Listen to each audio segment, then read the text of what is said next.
जिना के असबाब इतने पैदा हो चुके हैं कि जिसके ऊपर हम जितना भी मातम करें कम है।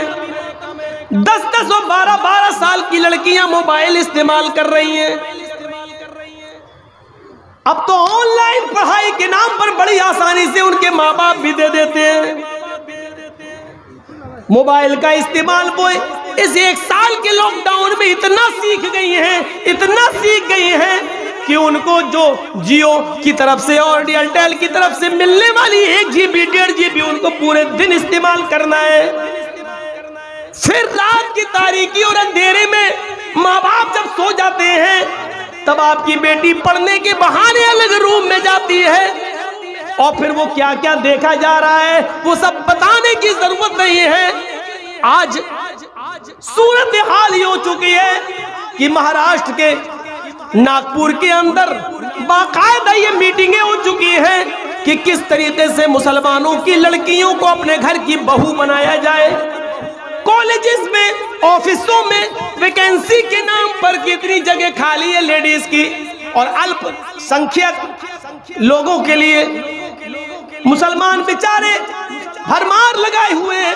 फला कॉलेज में हमारी बेटी का एडमिशन हो जाएगा, जगह खाली है, और अकलियत के लिए जगह खाली है। अकलियत के लिए फार्म भरते हैं, लड़के जा रहे हैं तो उनको कहा जा रहा है जगह फुल हो गई, लड़कियां जा रही हैं तो उनको फौरन एडमिशन मिल रहा है। फिर जहां आग और पेट्रोल एक जगह पढ़ेंगे एक जगह होगा, जाहिर बात है फिर माँ बाप भी नहीं रोक पाएंगे। और कितनी कोर्ट मैरिजें हो रही है महाराष्ट्र के अंदर, आप कुछ नहीं कर सकते क्योंकि आपकी बेटी 18 साल से ऊपर की हो चुकी है और कोर्ट ये कह कर निकाह कर रहा है कि लड़की को पूरी आजादी है अपना हमसफर चुनने की। मेरे भाइयों, ये सब कुछ इसी मोबाइल की देन है। इसी ने जिनाकारी के सारे असबाब और रास्ते खोल दिए जो आज हमने अपनी बेटियों के हाथ में दे रखा है। यहाँ सुन सब रहे हैं लेकिन किसी एक की मजाल ऐसी नहीं कि सुनने के बाद जाए और अपनी बेटियों के हाथ से मोबाइल छीने कि मेरी बेटी तुम्हें मोबाइल की क्या जरूरत है, तुम तो मेरे घर की जीनत हो, तुम तो मेरे जिगर का टुकड़ा हो, तुम किसी अपनी सहेली से बात करना है तो मेरे मोबाइल से बात कर लो, लेकिन मेरी बेटी तुम मोबाइल क्यों रखोगी, तुम मोबाइल क्यों चलाओगी। आज किसी बाप के अंदर इतनी हिम्मत नहीं जो अपनी बेटी से ये कह सके। अल्लाह के रसूल ने भविष्य की बातें बता दी और यहाँ तक बता दिया, निसाउन कासियातुन आरियातुन मुमीलातुन व माइलात। ओ लोगों, एक ऐसा जमाना आ जाएगा तुम अपनी आंखों से देखोगे औरतें लड़कियों को कि तुम देखोगे कि वो कपड़े तो पहने हुए होंगी, उनके जिस्मों पर कपड़े तो होंगे आरियात, लेकिन कपड़ा पहनने के बावजूद भी वो नंगी होंगी, कपड़ा पहनने के बावजूद भी बोरियां होंगी, कपड़ा पहनने के बावजूद उनके जिस्म नुमाया होंगे। आज कपड़ों की फिटिंग देख लो, इतने टाइट कपड़े कि कपड़ा, सुन लो मेरी बहनों, सुन लो मेरी माओ, सुन लो और मेरी कौम की बेटियों फिर सुन लो, जो लड़की इतना टाइट शलवार कमीज ही क्यों ना पहने, साड़ी क्यों ना पहने, इतना टाइट कपड़े पहन ले कि कपड़ा पहनने के बाद उस औरत या उस लड़की के जिस्म का फिगर दिखाई दे रहा हो, उसकी बाहें दिखाई दे रही हो, उसके शरीर का, उसके जिस्म का फिगर दिखाई दे रहा हो कि ये इतने सेंटीमीटर होगा, ये इतने इंच होगा।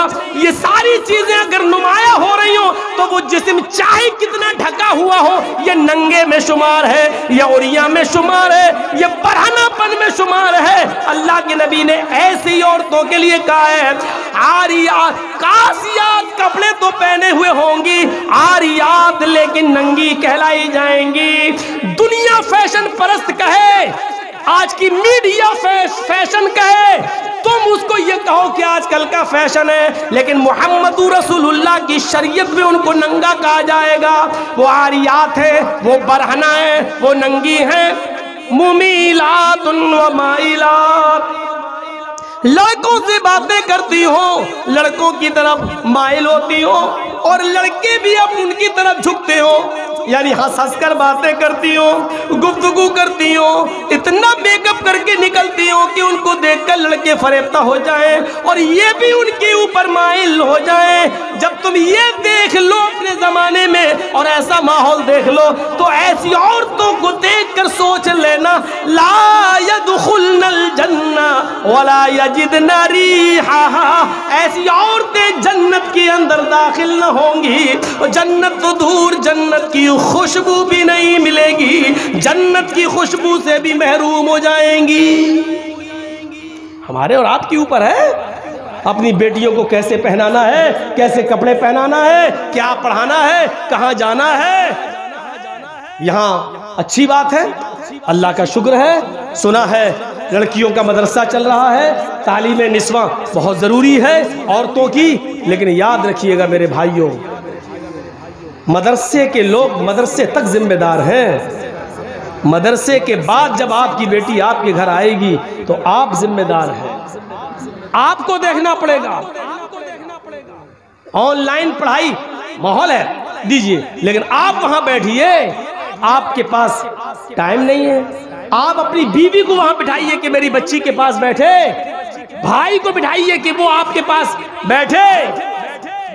1 घंटा 2 घंटा कमरे में बंद होकर वो पढ़ रही है ऑनलाइन, और 2 घंटे के बाद फिर पढ़ाई खत्म, फिर हाँ थोड़ा सा काम कर रही हूँ। अब क्या काम कर रही, मैं ये नहीं कह रहा हूँ बदगुमानी करिए, लेकिन ये दरवाजे हैं, दरवाजे, चोर दरवाजे, चोर।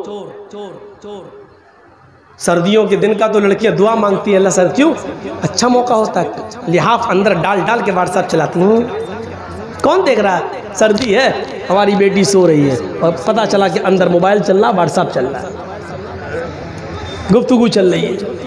इन चीजों ने दरवाजे, आपको मालूम है हजरत मरियम की किफालत कर रहे थे हजरत ज़करिया,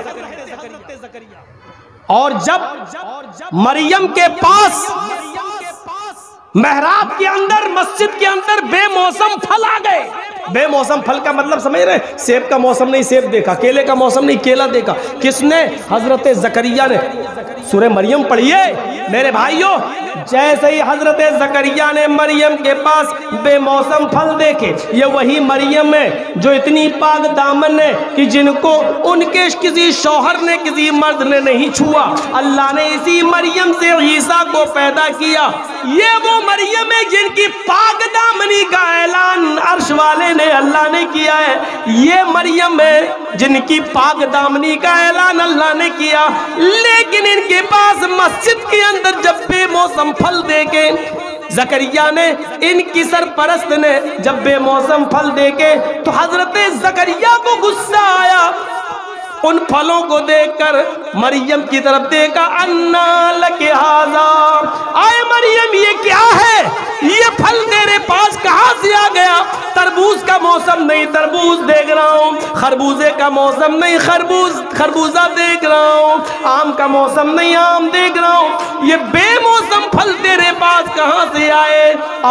नेक थी, पाक दामन थी, किसी मर्द से उसने बात तक नहीं की थी, कोई उसका बॉयफ्रेंड नहीं था, इसलिए दिल की आवाज दिल से कहती है, आए ज़करिया, आए मेरे सरपरस्त, आपने मुझे पाल पोस कर बड़ा किया है, मैं आपको धोखा कैसे दे सकती हूँ, ये किसी लड़के ने नहीं दिया है।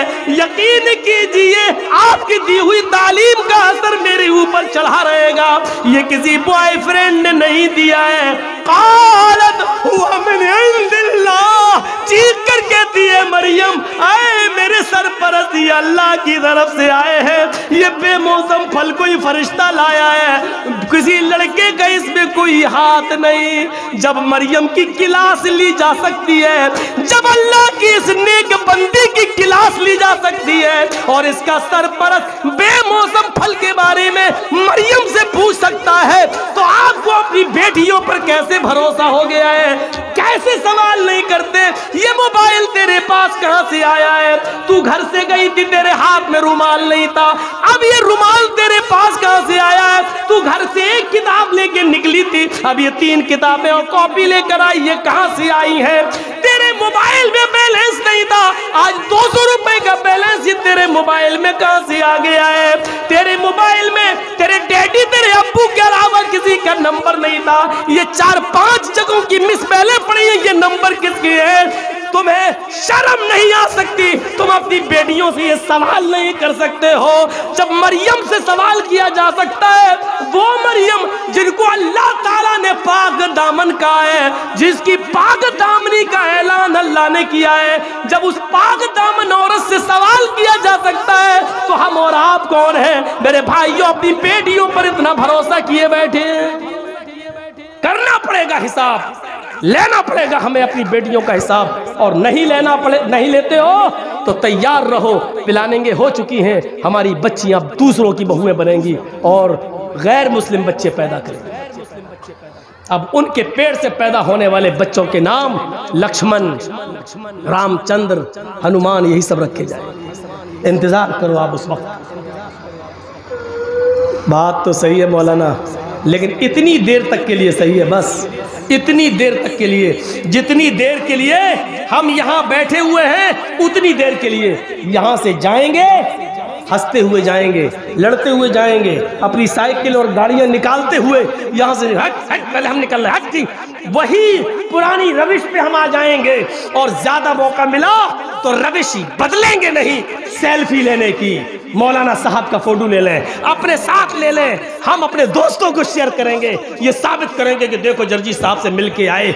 इन चीजों ने आज दीन का शौक निकाल दिया है, जलसों को रस्म व रवाज का मालिक बना दिया है। जलसों में दीनदारी आए तो कहां से आए, जलसों से इबरतें मिले तो कहां से मिले, जब जलसों में रस्म व रवाज आम हो जाए। मेरे भाइयों, सेल्फी लेने के चक्कर में, फोटो लेने के चक्कर में आदमी एक दूसरे के साथ लड़ मरे, इतनी इजाजत नहीं है शरीयत के अंदर। ये वीडियो बन रहा है, एक हद है, चलिए चैनल पे डाल दिया जाएगा।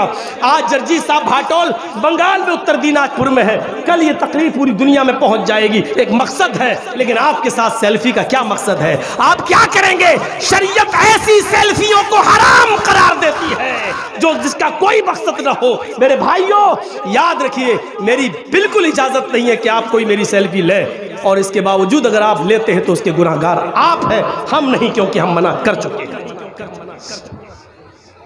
रस्म व रवाज छोड़िए, आइए कुछ दीनी शौक पैदा करिए अपने अंदर, दीनी शौक पैदा करिए, रस्म व रवाज से उठिए। बात आगे निकल गई तो ये दो ही चीजें हुई।